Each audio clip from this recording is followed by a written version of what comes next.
viral thing that's going on at the moment that's like, look back to 2016. Are you kidding? No thanks. I don't want to look back in 2016. I don't want to show you photos from 2016 because I don't want to go back and look at them. 10 years ago, my life looked completely different.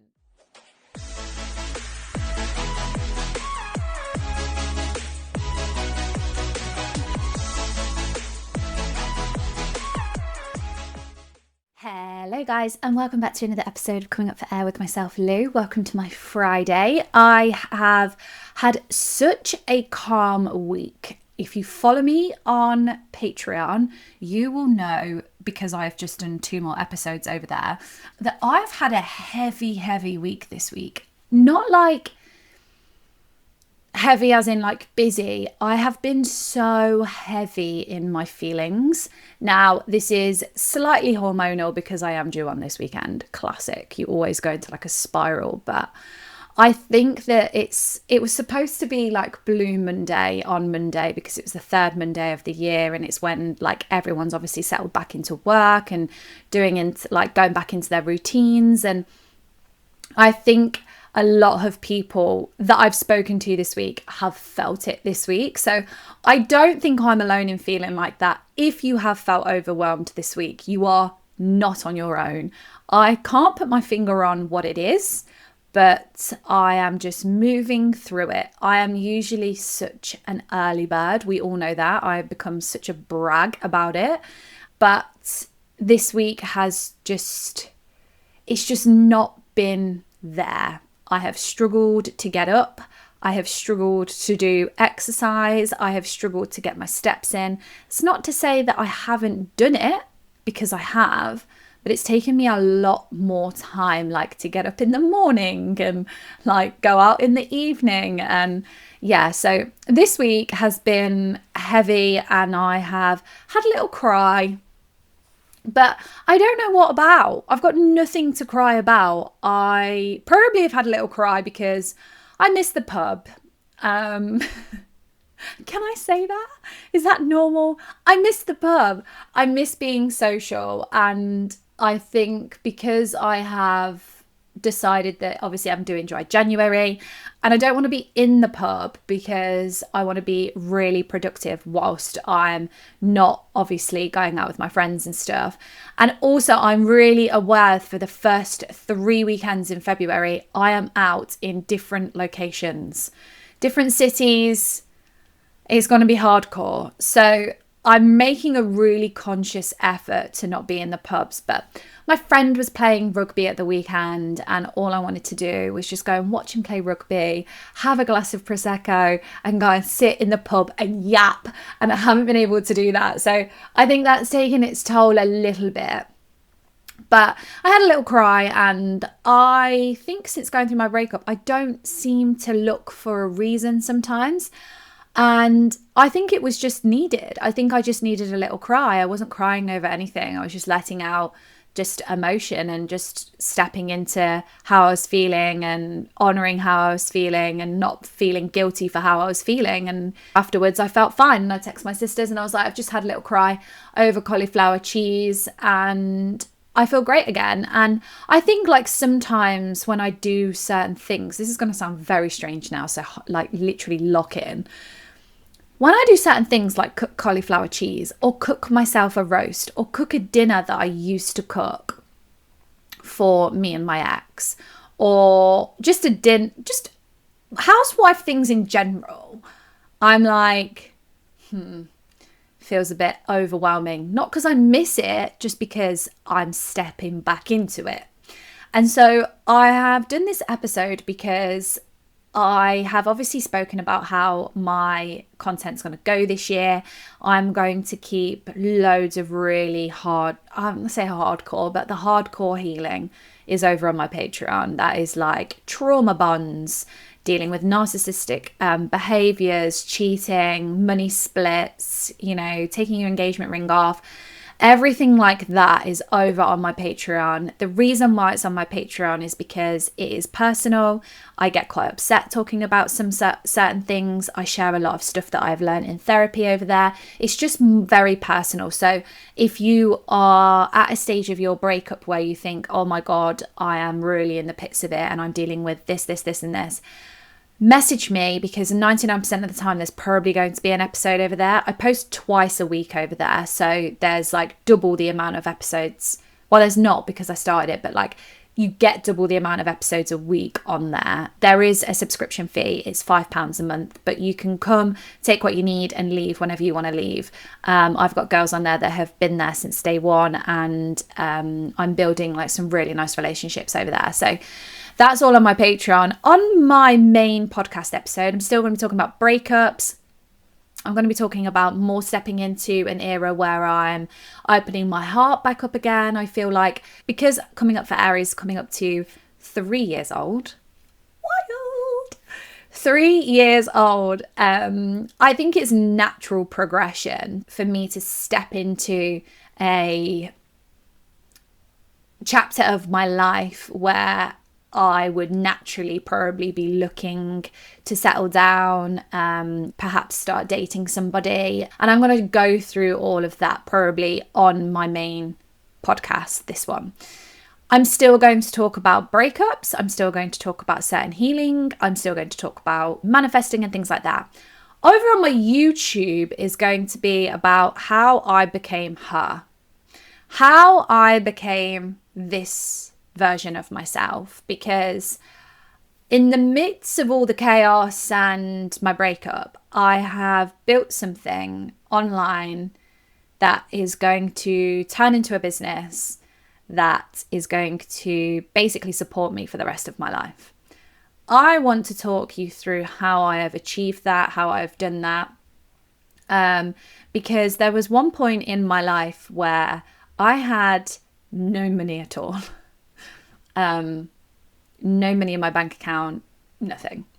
And I lived like that for a fair amount of time.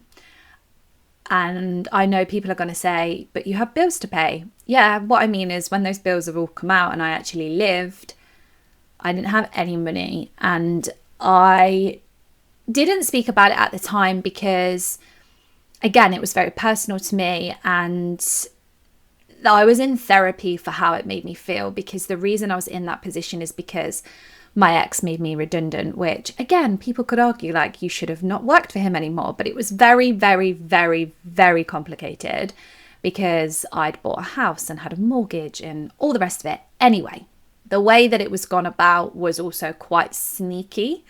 So, all of that was just chaotic, and I want to basically then turn that into my YouTube. I want to be able to empower everybody, not just women, everyone, that even when they go through a breakup, like I was so financially dependent on my ex, I have gone through therapy and we have identified that I do suffer with the financial independence thing as a whole. I am hell-bent on having my own things and having my own finances and having my own house, and talking about moving out with somebody does still kind of make me a little bit nervous, to the point where I'm like, I'm not getting rid of my house. I want to, always have my house. And there are just certain things that I have identified where I know that I can talk on my main podcast episode about. But I've also realized that during my breakup, I've probably changed my identity 3 times, and now I am really stepping into the businesswoman that I've always spoken about on my podcast episodes.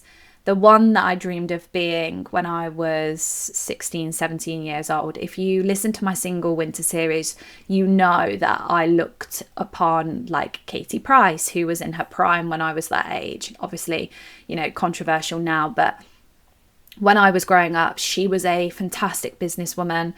The people of my time and the women that I looked up to were were businesswomen. She had obviously all of the Ladmag stuff that she did, but she had perfumes, magazine deals, a clothing line, an equestrian line. She was a businesswoman. And I know that sounds funny, but when I was growing up, when I was like 16, 17, she was one of my idols. She was somebody that I looked up to. She was somebody that I thought, I wouldn't mind being like that. These days, Jade Holland Cooper, she's a big influence in my life. I absolutely love everything that she's about. And I will hold my hands up and say that, and I do so in my single winter series over on my Patreon. I do say, I did lose all of that. I became somebody's wife. I didn't have really time to think about what I wanted to do because I was too busy supporting somebody else, and that was okay. Like, the fact that I supported my fiance and what he wanted to do was great because it benefited me as well, because I worked for the business. But I realise now how much that burning desire of having something of my own is slightly because of like a trauma response of losing everything, but also because there has always been that little flame inside my belly that is now raging. And I want to talk about it. I want to share it. I want to empower other people that are in that position thinking, I'm never going to be able to do X, Y, and Z. Because there was a time in my life where I thought, I'm never ever going to be doing X, Y, and Z. This is always going to be my life, especially when I hit rock bottom twice, not only because of my breakup, but like financially as well. So I basically want to put that over on my YouTube. So that's how the content is going to go.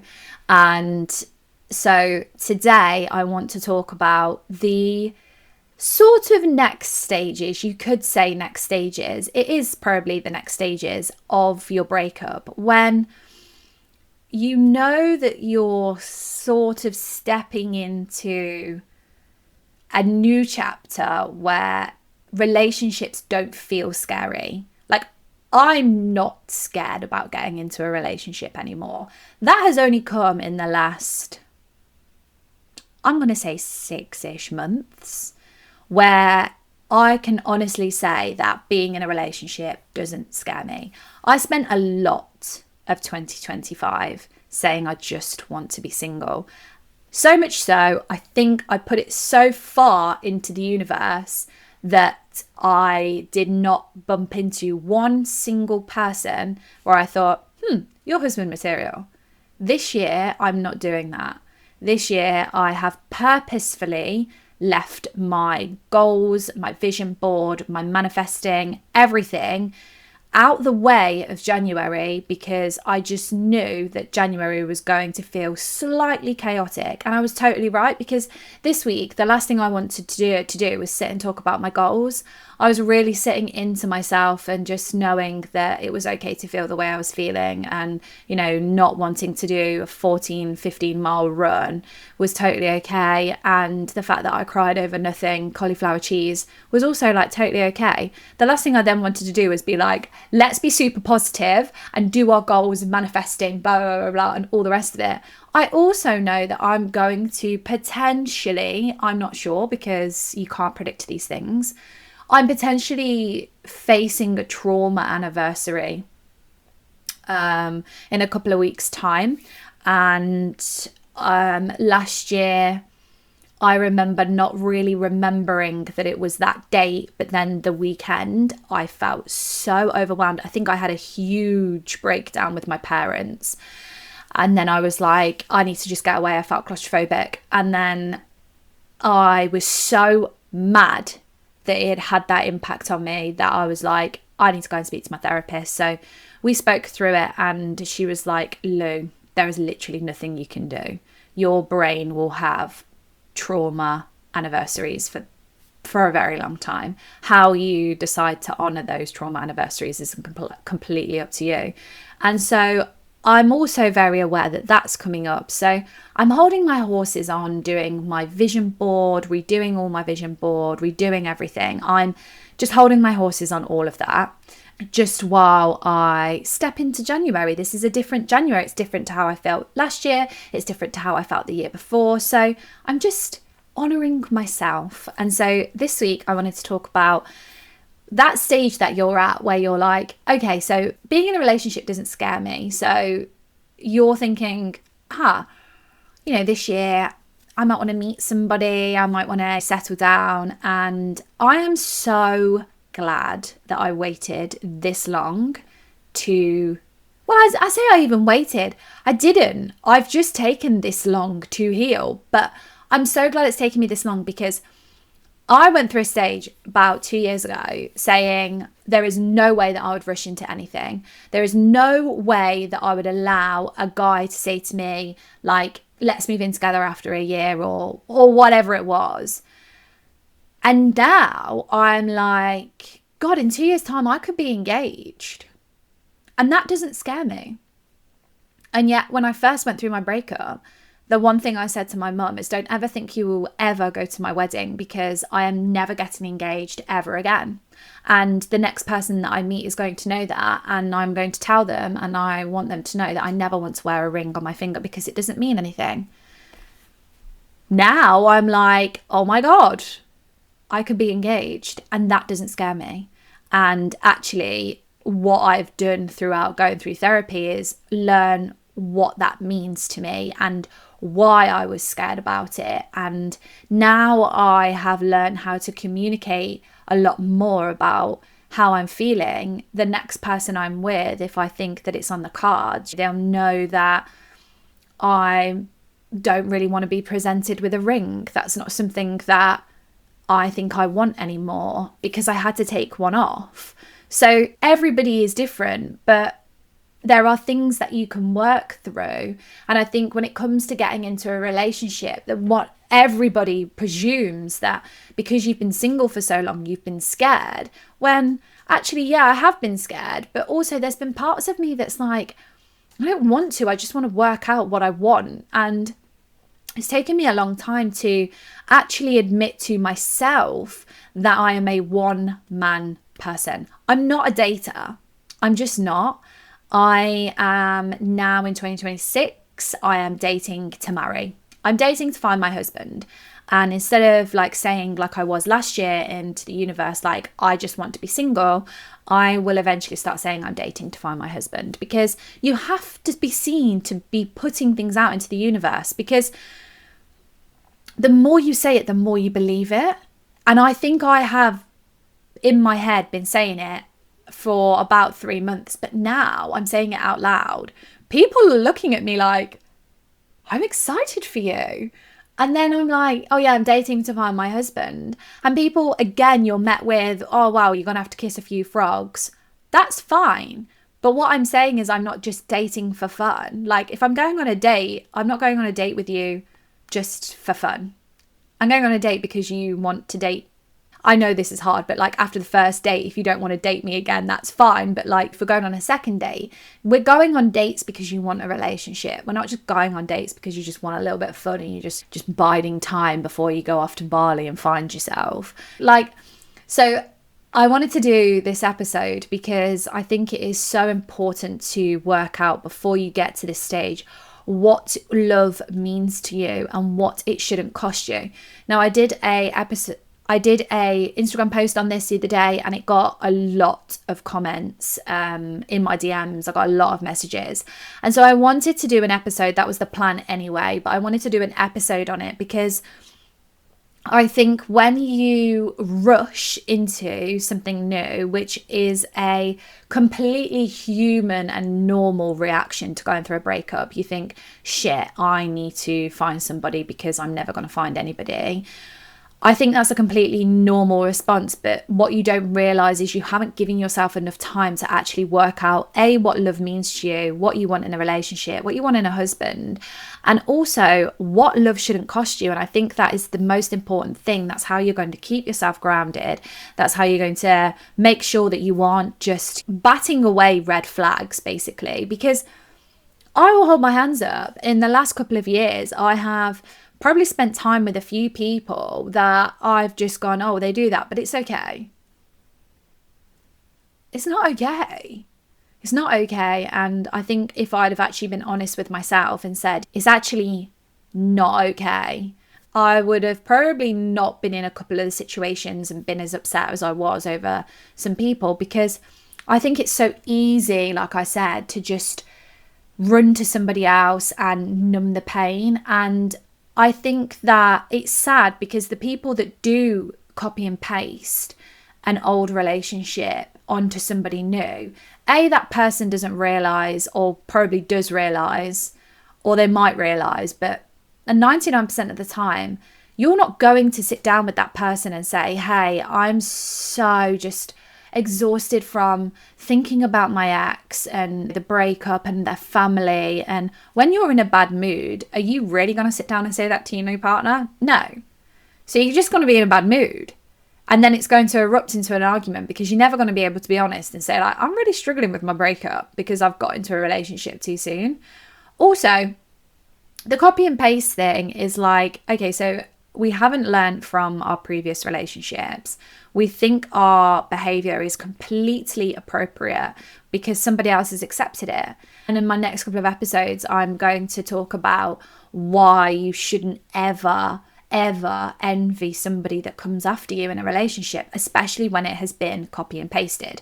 And what I mean by copy and pasted is that, like, you were picked up and left and someone else was picked up and just dropped into your position. And you know that listening to my podcast episodes, that is something similar that I went. But you shouldn't ever sit there and think, I'm missing out on this person now, because they've never spent any time by themselves. And I cannot believe how much I have learned about myself, about relationships, about love, about anything in life whilst being by myself. And this is going to sound pretty crazy, but like, I could probably sit comfortably by myself for the next 3 or 4 years. But I know deep down that I am a loving person. And so if you are sitting there thinking, I love with my whole heart, why on earth do I still feel a little bit heavy about love? It's probably because you haven't thought about your own love boundaries and what love shouldn't cost you. So I just want to begin by saying this, and I will caveat this with myself, because I have looked and thought about this topic of conversation and I have applied it to my relationship, and love cost me a lot of these things. So this isn't an episode where you are being shamed for staying too long, for putting up with things, for ignoring red flags. At that time in your life, you were in love, and love can also put on some really nice rose-tinted glasses. And you think, this is great. If you are like me as well, and you think, I'm a little bit of a control freak like me, and I like to be able to control situations, this is going to be good, because you will be able to make a list of things that you feel like love shouldn't cost you. So then when you go into the dating scene, if somebody is talking like certain things on a certain topic and you think, that actually goes against how I feel, you'll know that you'll be able to control the situation. Those rose tinted glasses won't be on, because you would have been able to say, hold on a second, I don't agree with that. Maybe we're not right for each other. So the first things first, love should not cost you your inner peace, ever. There is a huge difference between excitement and a nervous system that never gets to rest. And you will call it chemistry, and you'll say, oh my God, it gives me so much butterflies, like so much chemistry there, like such an intense connection. We slept with each other on the first date, like, oh my God, it was just unbelievable. But if you feel calm when you're together and then panicked when they haven't replied to your messages, they haven't rang you in the day, they're a bit off with you in the evening. If you feel that panic, that's anxiety, that's a dysregulated nervous system, that's a big fat red flag. You shouldn't be bracing, you shouldn't be waiting, you shouldn't be monitoring, you shouldn't be wondering where their messages are. You shouldn't be scanning for like a shift in like energy or their tone. You shouldn't be doing any of those things. Peace is not boring. And I've said this so many times. Peace is safety. Peace within a relationship is somebody knowing that maybe you are anxiously attached, And just that little reassurance of like, hey, I had a really good night tonight. I've got a really busy day tomorrow, so I'll probably contact you in the evening. I will call you at 6 o'clock. Calm. I'm sorry, but from somebody that is so anxiously attached, that would literally calm my nervous system and I'd be happy. I'd be dancing around. He had a great time and I'm going to hear it at 6 o'clock, so I'm just going to get on with my day. That is calm. Not, oh my God, I don't know whether he had a good time. Like, I don't know whether we had a good day, or, oh God, like his tone's off now. He was texting me loads yesterday and he's not texting me loads today. No, you have not come this far to just come this far and to ignore everything that you have done. You have come this far to be able to say, okay, I can have a chat and say, this is how I'm feeling. And if nothing changes, then he's not listening and he's not the person for me. And even more so, if you start seeing somebody and then this happens further down the line, really notice you have to get to grips with noticing whether your body feels calm around them. If your body never relaxes around them, your body is trying to tell you something, and you should always listen. Trust me. I dated a guy once that would text me at the weekends and say like, hey, you out? And I'd be like, yep. And then I would text him saying like, oh, are you coming out tonight? And then I wouldn't hear from him. And then I would hear from him the next night like, oh, yeah, I'm actually out tonight. My plans changed. Are you coming out? And then I would feel the need to go out just to see him. So big red flag. But at the time I was finding my feet. I'm not going to make excuses for myself because I was in a completely different chapter of my life back then. But now, over my dead body am I doing stuff like that? No way. Forget it. The second thing I want to talk to you about is that love should not cost you your self-trust at all. You have spent so long trusting yourself, because at the start of a breakup, you do not trust yourself. And the reason why I can say that with chest, and I know that is so true, is because you told yourself you would never get past this breakup. And you've told yourself that you wouldn't be able to get out of bed. And you told yourself that you're not going to be able to stop crying. You didn't trust yourself because you've done all those things. And yet when you started out on this breakup journey, you didn't believe any of those things. You now trust yourself because you got through the worst times. You trusted yourself that you could get off the kitchen floor. You got off the kitchen floor, and now is now. So love cannot cost you your self-trust, because you have worked so friggin' hard to build up the self-trust to get you here. Love should not make you feel confused about your own reality. The minute you start explaining and explaining and explaining the way that you have been hurt, the minute that you second guess your reactions, the minute that you start saying, oh God, like maybe I was too sensitive, maybe I need to apologize because otherwise he's not going to talk to me. Been there, done that, stop. I used to apologize a lot in my old relationship. I was literally having this conversation with my friend this morning, and I said, my issue is the fact that I'm very much like a bull to a red rag when it comes to like certain arguments, just because I'm human. And I would be the one that would be like, oh, just fucking shut up and go away then. And my ex would fucking shut up and go away. And then he wouldn't come back, or he wouldn't talk to me, or he'd just completely ghost me.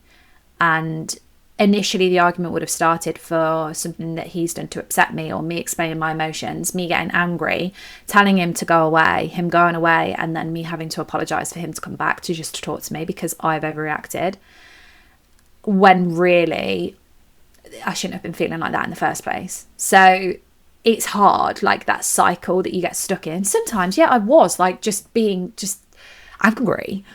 But a lot of the time that cycle was happening, and I felt like that cycle was happening when I met somebody new, and I was straight back into apologising. So sorry that I flew off the handle, when they're sat there making me feel a certain way but having not apologised. I think over time in these situations you ignore your intuition because you don't want to have to face maybe a scenario that that had happened in a past relationship. And a lot of the time these things can't be controlled, they can't be helped. Somebody will show up in your life, they might be amazing, like the best thing since sliced bread, And then it might have come down to the fact that actually you disagreed on something and it's shown a different side to them. And I think when people say to me, like, are you scared about getting into a relationship because of these things, you know, because of the history repeating itself? Well, it's not going to repeat itself. I'm never going to be left again, because I'm never going to ignore my intuition and my gut ever again. So in those instances, I'd know to leave or to have a conversation and be like, this is not happening in the relationship that I want to be in with you. And then you can walk away. And, you know, I sit here and I speak so confidently about it never happening to me again. That's because I don't want to tell myself that it's going to happen again. But I'm also now armed and equipped with everything, the right tools to make sure that, yeah, the risk of me being left in a relationship that I put my all into is minimalized. If you are constantly asking, like, am I crazy for feeling this way? Like, am I overreacting? Honestly, it is not worth it. Love should not cost you your inner trust. Love should strengthen your self-trust. You should be with somebody that makes you feel so confident in yourself, and like that you should trust them, but you should trust yourself as well. It shouldn't slowly chip away at your self-trust to the point where you are in a situation that when something happens, you're like, oh, I'm really overreacting to this, when you should have reacted exactly how you reacted. And again, you know, on my Patreon, I talk about certain times where I can go back and think, I should have trusted myself on that, because everything comes out in the wash, guys. Like, everything comes out in the wash. Eventually, over time, things will come out and you'll go, I wasn't crazy. But that process is long, it's drawn out, it's horrible. But I've had quite a lot of closure knowing that I wasn't crazy for thinking certain things. And some people don't get that, but I've learned the hard way, like a lot of you listening, that self-trust is paramount and trusting your gut is paramount when you start to feel off about something. And I talk a lot on my Patreon to a lot of people over there about being able to trust your gut and not ignoring how you feel. Thirdly, love should not cost you your voice. Now, I'm in chats with one of my friends at the moment because he's struggling, and he's like, I'm really trying to tell my partner how I feel and they're just not listening. And I'm like, okay. And he's like, but I also try and like soften how I'm feeling because I don't want to hurt her feelings. And I'm like, okay, that's not communication. That's fear. And you should be able to sit in front of somebody and tell them exactly how you are feeling. Not because maybe they're making you feel that way, just because you deserve to tell somebody how you are feeling. Because I think a lot of people stay quiet in relationships. And I will just say, I know this won't apply to every relationship. I know there are relationships where people are scared to talk about how they feel because it results in violence or it results in other mental abuse. And I understand that. And unfortunately, because I'm not a therapist, I can't direct any thoughts into that. So I'm speaking from my own experience and obviously helping my friends. But if you are avoiding telling somebody how you feel because you know it's going to lead to an argument, you know it's going to really lead to emotional punishment, like I said, my ex just leaving and just ghosting me. Like, if you're avoiding these conversations because you know that it's going to lead to one of those things, then that is not love. And love shouldn't cost you your voice. And yes, I think that, you know, you should always be cautious and conscious of how you speak to somebody you love, but actually expressing how you're feeling or how they're making you feel shouldn't be something that you are scared of doing in a relationship. Love should not cost you your voice. You should be able to speak your truth. You should be able to speak your truth, because these people that I talk to aren't being unreasonable 99% of the time. They're just probably asking for more time or more romance or like more passion or more love or more attention. And I think if this and expressing your feelings to somebody feels like the truth is dangerous, then something is misaligned somewhere. And you probably need to take a step back and think, hold on a second, is love costing me my voice here? Because I'm going to say the answer is probably yes. Fourthly, a biggie, love shouldn't cost you your future.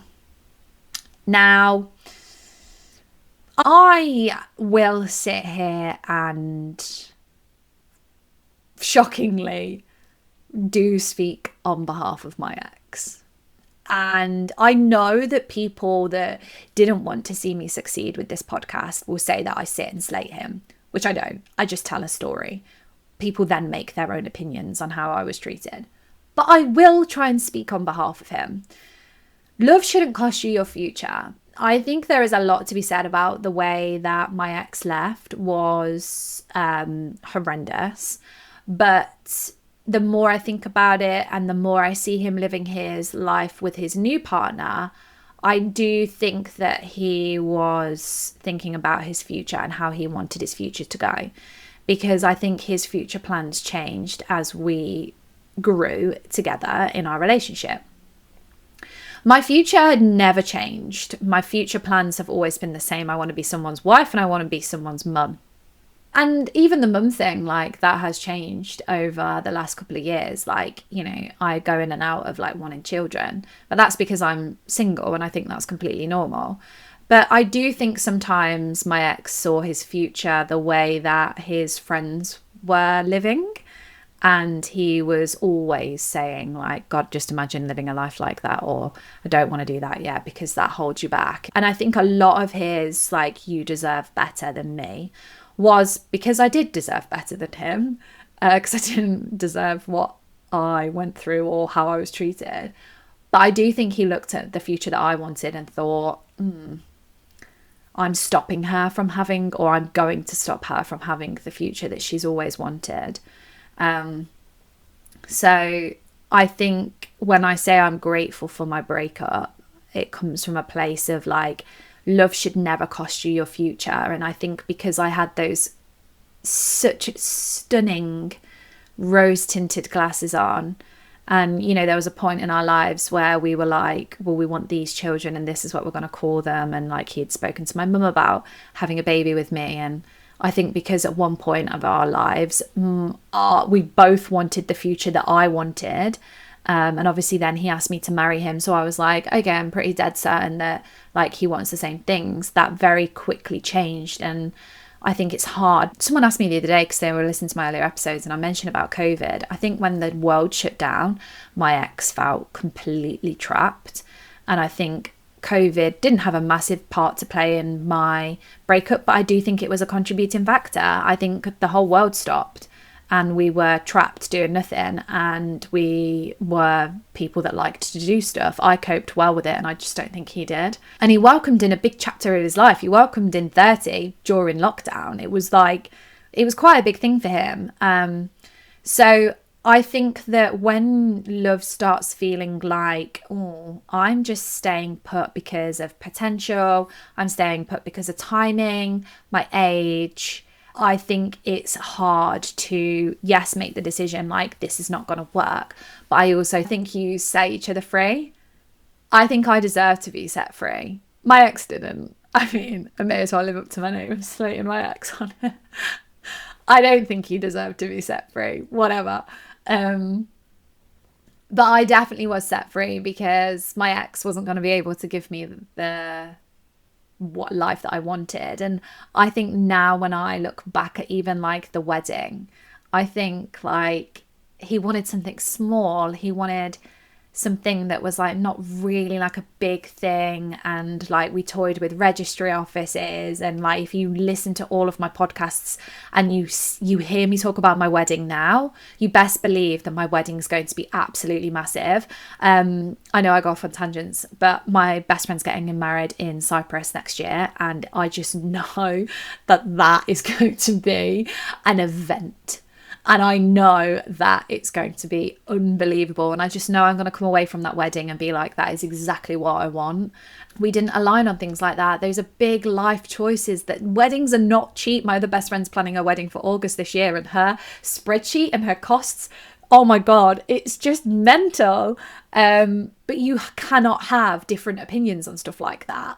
if you don't think you're going to be able to compromise on a big life event like that, it's probably starting to look like you're like staying for, oh, he'll come round, he'll change his mind, or she'll change his mind, she'll change her mind, she really will change her mind, look how much they love me. Sometimes it doesn't work like that. And then you realize that you've stayed in this relationship and it's costing you your future.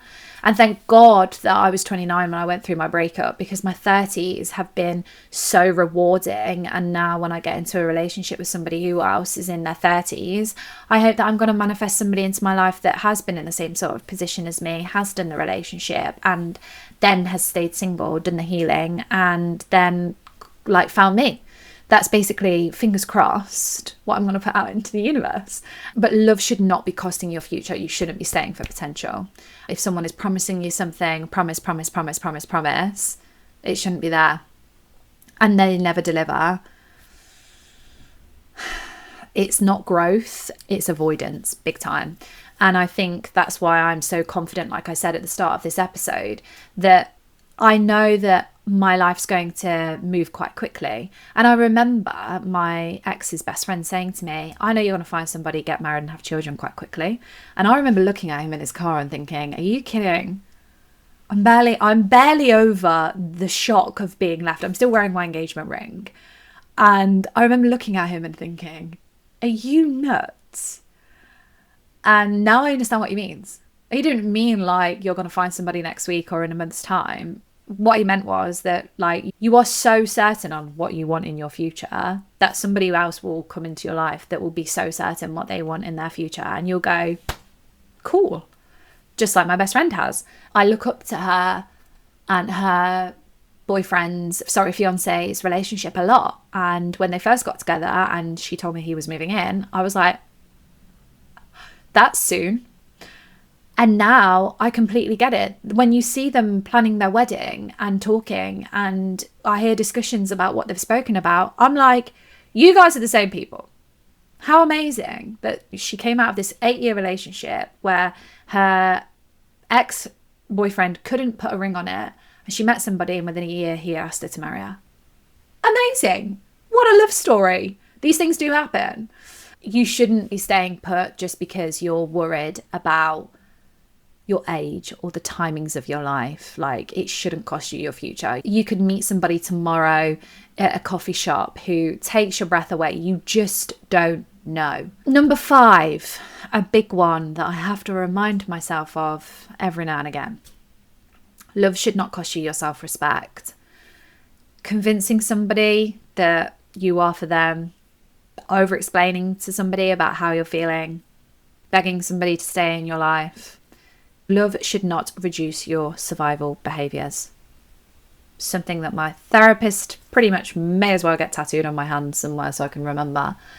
Love should not cost you your self-respect. You should not have to earn basic respect. You should not have to audition for consistency. They are the absolute bare minimum of a foundation of what a relationship should be built on.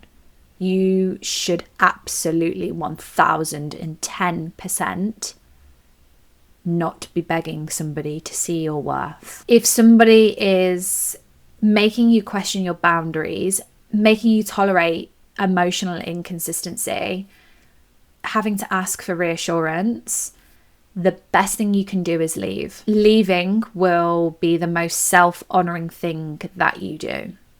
Because when you, and if you have been in a situation where you have physically begged somebody to stay in your life and they still have been able to shut the door behind them and leave, then you know that that is not something to easily get over. And I talk very openly about how I do not regret anything in my breakup, because at the time that's just how I needed to handle it. However, there is not one part of me that will ever beg somebody who had already checked out 6 months previous to them leaving me. There is no way that I will ever beg anyone to stay in my life ever again. Love should 100% not cost you your self-respect. Ever. ever, ever, ever. Amen. And I know what I said at the start of this episode. This episode is not to make you scrutinize your previous relationship. The cost you only see after you come out of a breakup is so valuable, because you sometimes don't realize what is going on until it's gone.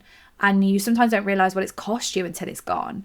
Your confidence, your energy, like your joy, your happiness, your sense of self-worth. Grief isn't about losing them. You are grieving them leaving. You are grieving them as a person, but you're also grieving a version of yourself that you probably promised that you would never be.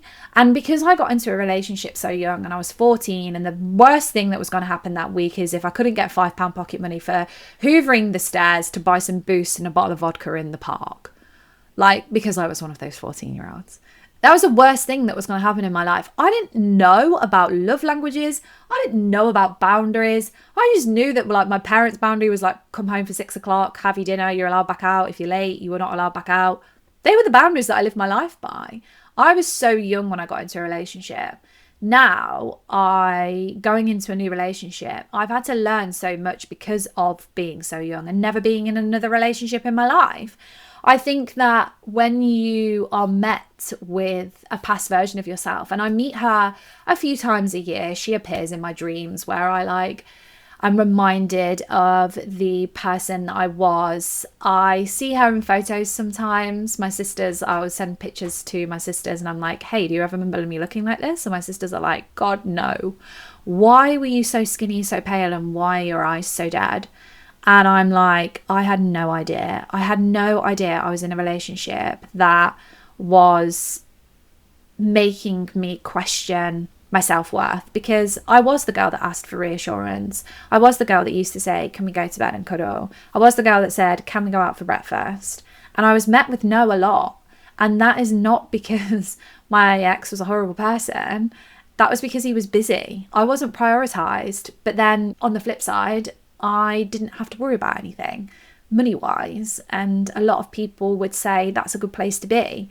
When actually now I look back and I think never ever again over my dead body would I ever diminish my self-worth just because I'm in a fortunate position financially. It's just not worth it. And I think the reunion that you have with yourself occasionally from your relationship, and I am talking like 2020, 2021. I'm not talking pre that viral thing that's going on at the moment that's like, look back to 2016.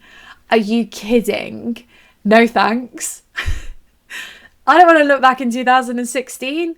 2016 was a great year for us. Like, we had so much fun in 2016. It was the year before we bought the house. We were going on holiday all the time. We were on the jet skis.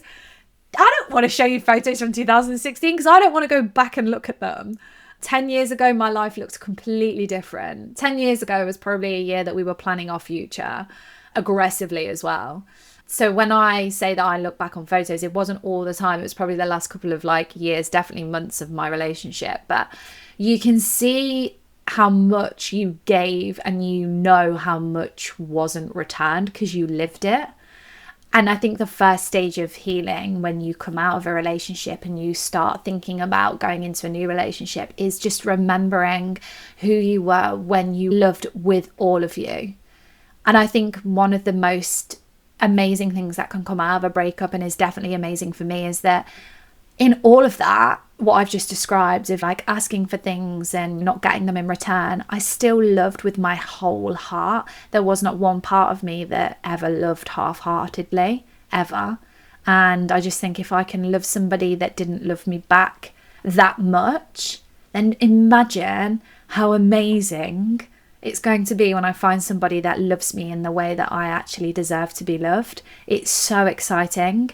But I understand that you may be listening to this and you might be a long way off that, but trust me, it's coming. I promise you. I wouldn't sit here and say anything that I didn't fully believe in, and I fully believe you will be able to get to the point where I am now. Baby steps, because it has been baby steps for me, and baby steps are okay. Baby steps are probably good because you learn a lot more at a slower rate. If you've enjoyed this episode, let me know. If you want more episodes, like I said, you can head over to my Patreon. So many more additional episodes are on there. It's £5 a month. You can sign yourself up and stay as long as you like I said. If not, guys, have a gorgeous weekend. Look after yourselves. I will speak to you next week. Bye.